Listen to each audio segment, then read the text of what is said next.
Hello friends, এ দেখো সামনে কি দেখা যাচ্ছে বলতে পারবে? সামনে দেখা যাচ্ছে হলো কাঞ্চনজঙ্ঘা। আর কাঞ্চনজঙ্ঘাটা কোথা থেকে বসে দেখছি সেটাও তোমাদের সাথে শেয়ার করছি। দেখো এবার কোথায় বসে দেখছি। দেখো, কয়েকদিন আগে আমি দার্জিলিং চলে গেছিলাম। তো আমাদের হোটেলের যে এখানে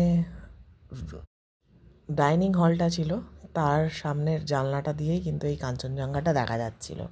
দেখলে সাথে ছিল হলো গরম গরম লুচি ছিল, আর ঘুগনি ছিল, আর ছিল সামনে কাঞ্চনজঙ্ঘার ভিউ।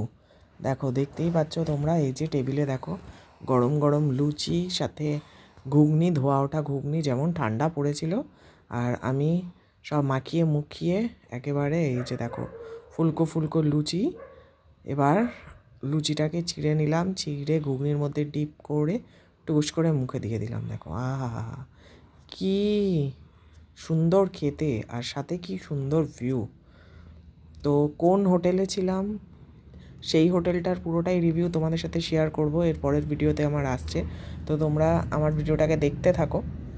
দেখো, লুচিগুলোর সাইজগুলোও বেশ ভালো ছিল, আর ফুলকো ফুলকো লুচি ছিল কিন্তু। আর ওখানে লুচিগুলো কিন্তু ময়দার ছিল না, আটার লুচি ছিল।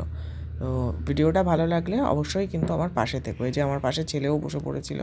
তো তোমাদের সাথে কিন্তু আরও দার্জিলিংয়ে কী করলাম, কোথায় ছিলাম, সব কিছু ভিডিও কিন্তু তোমাদের সাথে শেয়ার করব। Stay tuned.